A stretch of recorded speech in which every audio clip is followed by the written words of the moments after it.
just hopefully a quick suggestion if you're looking to discover God and discover a little bit more of your spirituality and the purpose of life and how to get siyata dishmaya, how to get help from above, how to have your prayers answered, how to get a little bit more spiritual light. I'm going to give you some quick steps, okay? Because it's a practice, like every spiritual practice. They call it a yoga practice because no one's perfect in yoga. There's always places to evolve, either, you know, in whatever way. And so too with Judaism. And I'm not comparing the two because there is only Judaism. That's the only route to straight to God for a Jew. People relate easier to the idea of like a practice like yoga. So, but Judaism is a practice also. And how do we practice? Well, our sages taught us that it is difficult to advance as we should spiritually. They know that it's difficult for us, especially in our generation where there's so many distractions, that, you know, just the cost of living and making a living and then being completely brainwashed, so to speak, from the culture and from, you know, if you're not practicing spirituality and practicing getting closer to God, then they say also if you're not advancing spiritually, you're not staying the same. You're not seeking, you're not moving forward. You're going down into the klipa, into the impurity of this world. And so it's difficult to advance as we should spiritually based on our own expectations of ourselves. We all also relate to ourselves in a certain way, and sometimes that's limiting. If you have limiting beliefs about who you are and what you can do, and, you know, people know you this way, and it would be weird if suddenly you changed everything and became an Orthodox Jew like I did. Like, that's weird. But it's not, because once you start advancing, you get so much help from above. It's called siyata dishmaya, and we know that this is true. That's what we're trying to do. So it's difficult to advance based on our own expectations of ourselves, as well as those from heaven, because we're expected as Jews to make an effort towards God. So they expect that of us, and we're capable of it. So with the meager resources available to us, so therefore the right way is to take one step powerfully, and God will do the rest. You basically just have to do one thing just to say, I'm ready to believe. I may not believe now, but I want to believe in you, God. And I want your help, and I want your love, and I want your refuah, your healing. I want to be with God. I want to. So how do our sages say that? Well, they say that it's difficult because we have meager resources. But these sages were thousands of years ago. Some of them said these things. So it's not so today. We are lucky today, even though it's very difficult for us to break free of our cultural upbringings and ideologies and so forth. And it's hard for us to break through that, but we have all the resources to do that. So never before in our history was so much information available to people who wanted to be practicing Jews. I mean, they really had to work a lot harder for it. But these days we have the internet, we have YouTube, we have so many great rabbis on YouTube in every single language. All you have to do is type out, you know, in YouTube, search for a question that bothers you. Well, like, what about women's roles in Judaism? Like, there's so many classes on them, on those reasons that you may reject being a practicing Jew. And you have books in all different languages. They never had that before. They only had like Aramaic and Hebrew for a long time. So if you didn't know those languages, you were out of luck. And there's, I mean, an invaluable book that every Jew should have. It has everything you want to know. And it's Mo'em Lo'ez. Mo'em Lo'ez. I can show you them. I have all of them because it's all of that was written by Rav Yaakov Kuli. And he was an amazing brain. He was a genius, and he knew all of the Torah, and he could write the most difficult things. But what he did was he saw that at his time, which was a few hundred years ago, that a lot of Jews got away from the Torah, and he was like, no, it's not that hard to learn Torah. I mean, it's just hard to start. But here, I'll put it all down for you in layman's terms. I'll give you all of the information you need. I'll give you all the blessings you have to say, and little by little you'll understand. So make an effort. Mo'em lo'ez, that's invaluable information in any language. These are little steps you can do so what's happening if you don't feel God's love and you don't have a connection with God, it just means that you've become dull spiritually. You haven't been growing, and so it's like not using that muscle. That muscle becomes very weak. So let's start getting in shape again spiritually and connect to God, because the world is going in towards chaos, and we're waiting for the Mashiach to redeem us. So it would be good to get, just become familiar a little bit with what a Jew is spiritually, what we're here to do in our lives, what the purpose of our lives are. And here are some ways that you can lessen the impurity that's blocking you. You can start to learn Torah. You have to learn Torah. You can go vegan for a while. Now, the ideology of veganism is wicked.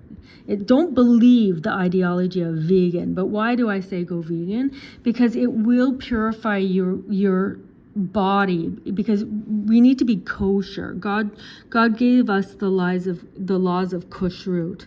Okay? So, but the easiest way to get ready to be kosher right now is to be a vegan, because you don't know who's kashrut, which rabbis you can trust in today's day and age.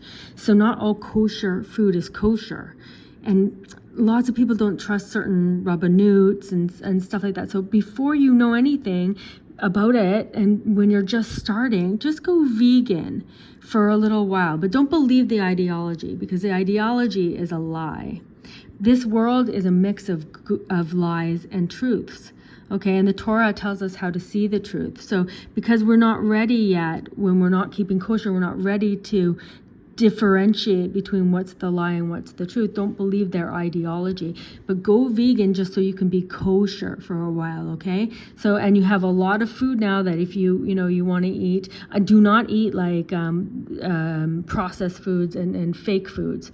Okay. Because that's going to make your body impure, and it's going to make it unhealthy. So just eat very, very healthy, just whole foods, just, no Beyond Meat, any manufactured stuff like that, all the soy products, like don't eat that. Just go vegan in terms of not eating any milk or dairy products, and trying to stay pretty wholesome, okay? And because you need to be kosher, so you're going to minimize the impurity, that's the klipa on your heart, that God tells us in the Torah that we will have hardened hearts. Our hearts will become like they have like a peel, like an orange peel, like the fruit of the orange is separated from the outside with a peel. That's what's happening on our hearts. And he says once the Messiah comes, the Mashiach, then our hearts are going to be pure again, and you're going to see God. But right now it's a little hidden in our world. So I'm trying to give you a few ways that you can try to get closer and see the truth in our world. So get a mentor. Okay, that's what I did. That's what lots of people do. When there's lots of people who are spiritual coaches, but what you want to do is look for someone who understands Torah, who really understands that, an Orthodox somebody, and not Chabad. Okay, Chabad is, sorry to say this, but it's a cult, okay? It's basically a cult that worships a rabbi, and they think he's the Messiah and whatever, and they changed a lot of things in the Torah. We're told not to change anything in the Torah, and they did change. They say it's okay, every Jew there is no heaven, there's no hell, and there is a hell. Like, we can go into that another time, but I'm just saying, stick to the real Torah, stick to unchanged Torah, and stick to the Orthodox rabbis in your communities. If you don't know, if you can't relate, there's lots of people. You can even, write to me or call me. Like hopefully you trust me. I didn't trust myself too, because I was wrong so many times. I was very interested in yoga. I was following that path. So it's hard to, trust yourself at a certain point, but.